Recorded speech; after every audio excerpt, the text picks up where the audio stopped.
Good morning, good afternoon, good evening, wherever you are, and thanks for stopping by again.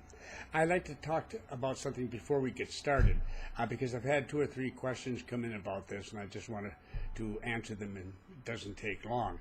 If you want to subscribe to this channel so you get notification of future videos, then you just, as is obvious, I think, click on the little red box with the word subscribe on it beneath the video. Now, when you do that, this is what you'll see. It'll be gray with black print. It will say subscribed. So it's done. You've done that. And you will receive notification from time to time, usually in a weekly roundup or one thing or another that YouTube sends out. But if you have a number of channels that you follow, they may not give you a notification of all the new ones that are up. If you want to get immediate notification and you want to be sure that you don't miss a particular channel's new videos, then you want to click on the bell. And when you click on that bell, this is what you see. The bell has been rung. And that simply means that YouTube is going to send you an email or other text, whatever, announcement of a new video going up as soon as it happens. I know this happens because, some of you have done it at least, because when I come in and I do a video and I put it up and I finally get it settled and I make it public, 60 seconds later, people are in taking a look at it. And at first, it really surprised me. Then I realized they rang the bell. So they got their immediate notification. They happened to be sitting in front of the computer at the time. And so they clicked on it and they saw the video very, very, very quickly after it went up. Likewise, if you'd like to have that kind of notification and not miss anything, keep in mind, I do a video every week, 10 days, sometimes it's 2 weeks. You're not going to get flooded with notifications. But if you'd like to have that when it comes, ring that bell and it will happen. Okay, now I want to talk today a bit about a topic that's very important here in the economy and politics and everything else.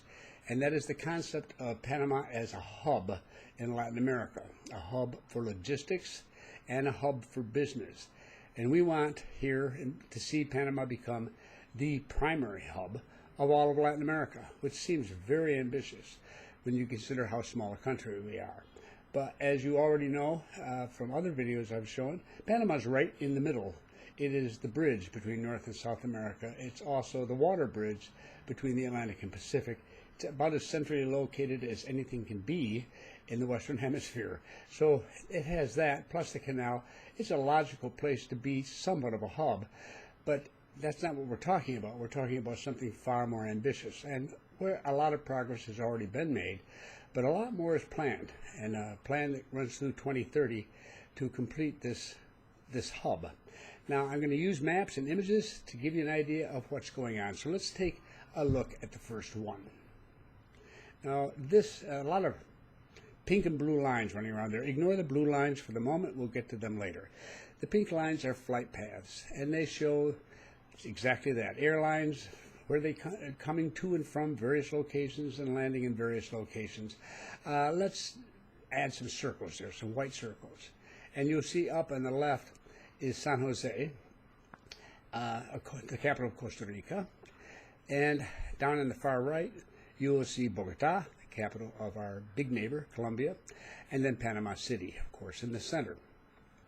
Now, let's take a little closer look at each one of them individually, because let's face it, this map is pretty darn busy. Here we go. This is San Jose. It's got quite a few lines coming in there. Quite a few flights from quite a few different cities are arriving in San Jose.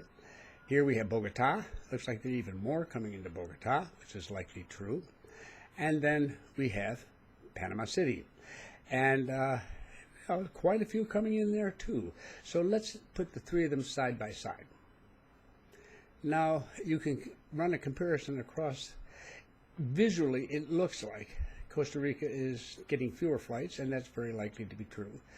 Bogota and Panama City have very similar numbers of flights. Bogota might have a few more, but I might point out that this map is already out of date, soon to be even more so, when we complete the construction of the new air terminal. There are a number of flights to different countries and different cities that we can now handle sometime later this year when that second terminal opens. So we're going to have more pink lines. But you may think to yourself, look back at that initial map and say, come on, what are all those blue lines? And look at them, and where do they go? They don't seem to pass over land, do they? Well, they don't. Let's take a different look at them and a different map. And you see them now much more clearly. These are the main cables, underwater, suboceanic cables, for the internet. And as you might guess, they all come together in the center there, pass through there. That's the Panama Canal. It's obvious that if you're going to have suboceanic or underwater cables, they're going to have to be in the canal if they're going to get from one side to the other. Otherwise, they simply stop at the coast of a nation. Once they stop at the coast, then from that point forward, they are spread out through other lines. Now think of these cables as pipes. And these are huge pipes. These are the backbone of the internet. They're gigantic. They handle massive amounts of data. They move them at the fastest possible speed they can handle. And they're critical to communication between continents and between countries. But once they hit land, that stops. They come up from underwater, they hook into the regular system on land, and then it depends on the pipes that connect them to your computer in your home or your office. They get smaller and smaller, even if they're fiber optic, but it's certainly if they're copper wire. The result is that the information that can be passed along those lines is substantially less, as you might imagine, from these gigantic pipes, and it moves at a slower pace. In business today, massive amounts of data have to pass from one place to another, and it's critical. In Panama, we are able to handle that much more easily and much more conveniently for business people because the cables run right through us. So you can easily connect to the backbone. You pay more money for one of those really rapid connections, but that's all right. It's a drop in the bucket for these major corporations and the massive amounts of information they have to move 24 hours a day, 7 days a week. So having that available makes us not just a hub for air traffic, but also a hub for information traffic, which is equally critical, one might say, today's world, perhaps even more critical than the number of flights coming into an airport. Now, when you saw those earlier blue lines, you might have thought, well, these are probably sea lanes, maybe, something of that sort. Well, that's important too, and as you might imagine, we don't do too badly in that regard. Now I'm going to show you another map. This is of the world. This is back in 2009, and a group of scientists concerned with the internet and how it operated, and concerned with sea traffic, were able to link up with every ship moving in the water, its GPS, and tracked the number of ships and the shipping lanes that they took to get from one point to another. As you can see from the legend at the base, the bright yellow are the ones that have the most traffic. The largest number of ships pass through that. You can see a lot of those running from Europe to North America, from Asia across to Europe, and right up to the Suez Canal. They do it just like the Panama Canal here. And of course from Asia across to North America. Those are the biggies, all right? And everything else is relatively small. Notice that, however, in the Latin American region, only two areas really have those bright yellow major cables, major shipping traffic. And one comes up the coast of Argentina, Brazil, and then on to Europe, but an even thicker and more important one runs from the Panama Canal.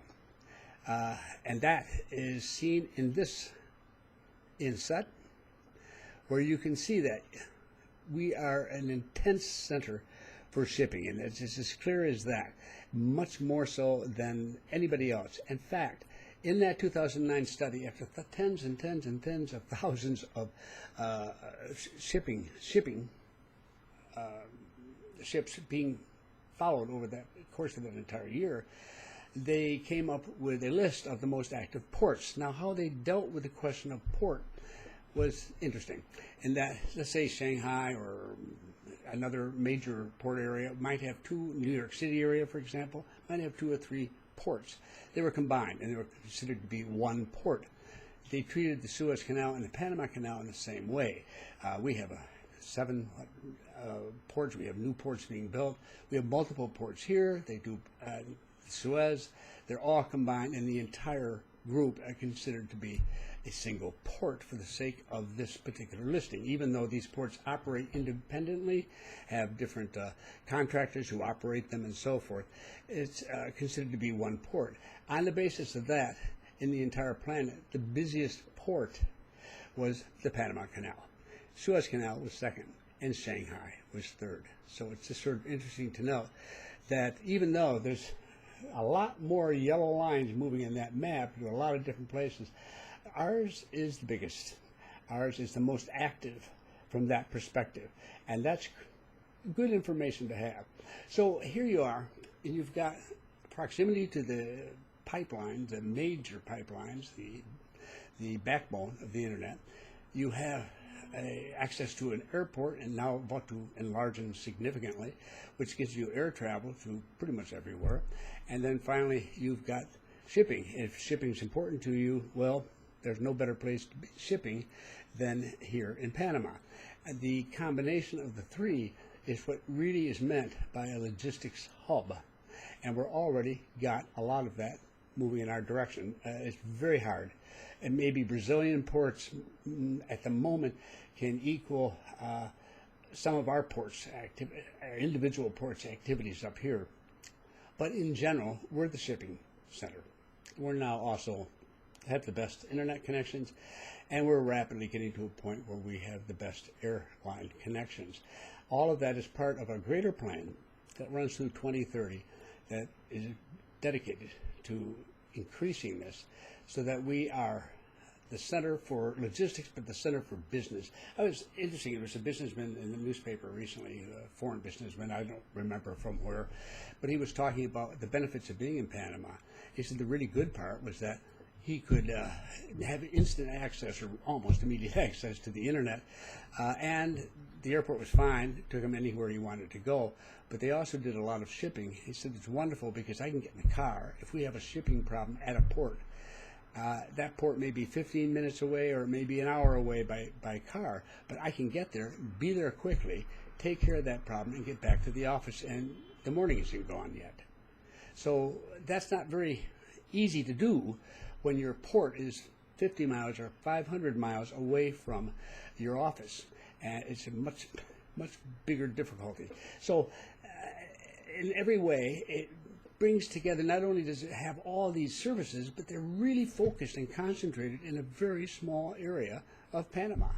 Not bad at all. Now, Panamanians, I really admire the people at the Canal Authority and those associated with the hub planning, because they're smart enough to realize it's not just transporting stuff, it's many other things. And along with having the second largest free trade zone in the world, which is a huge storage facility for goods that are moving internationally, now we can, with the expanded canal, we can handle some of the really huge ships that carry liquid natural gas, LNG, which is environmentally a far more friendly way to create power than, say, coal. So it's very popular. In this region, say Northern South America, Central America, and the Caribbean and so forth, the only storage facility for LNG, for onward passing to, and smaller ships to clients, is in the Dominican Republic. We're building one right now out of Cologne. It should be finished in a matter of months. They're about 80% of the way through it at the moment. It will hold 9 times the amount of liquid natural gas that the current facility does in the DR. And it's going to be run by the same group, AES, which is a very fine outfit. It's an American firm that's been doing this sort of activity for a long time. They've run the Dominican Republic Center very, very professionally. They're going to be doing the same here. They're in the process of building it now. In fact, it's one of the more interesting videos. You can't see it on YouTube, so I can't bring it up here on this channel. But I'm going to put a link to it down in the description below, and I I suggest that you take a look at it. It's fascinating. They're at a point where they have to raise a roof up to the to cover this gigantic storage facility that's going to hold this massive amount of gas that's been crammed together and brought down to an incredibly low temperature in order to turn it into a liquid and hold it there. That roof has got to be pretty tough. The roof itself weighs 1,600 tons, and they had to raise it about 170 feet, 52 meters, but the height of a 17-story building. They had to get it up there. How do you get a 1,600-ton roof up on top of this large, gigantic structure? And you do it with fans. You use air. You blow it. You push the air down, and it raises the roof to the top. Now, it doesn't make any sense, it seems at first, but hey, that's the wonder of technology today. So I'm going to leave a link down there. It's a Facebook video. For some reason, they haven't put it on their YouTube channel yet. And if you go there and it says, oh, subscribe to YouTube, Facebook and all that sort of stuff, just ignore it. Just say not now and get rid of all their little advertising. And you'll be able to see it and run that video and see this rather amazing thing. And this comes right out of the expansion of the canal. This is smart business. Suddenly we have all these giant tankers going through for the first time. They're very happy to have us there because you're cutting off a lot of time and expense. They don't have to go around the tip of South America. They can come right straight through the canal. They stop. They can unload, too, at our storage center. That can be broken up later into smaller ships and sent out to clientele in our region, so it can be sold to others. We will also be using it to create energy. We can sell perhaps some of that energy to neighbors as well. But right now, one of the issues being dealt with is that we're going to have a surplus of energy. We're going to be creating so much energy, more than we really need now. But we're going to be able to meet our requirements for quite a long time in advance. And how to deal with this excess energy is the question being asked. Well, it's always been there, but they're dealing with it right now, and it's fascinating. I'd much rather live in a country where they have too much energy than one where they have too little energy. And I'm just as thankful it's something like LNG. We have solar power here. We have wind farms. We have a lot of hydroelectric power, and now with LNG, these are reasonably environmentally friendly ways of creating energy, and we're just doing very well with it.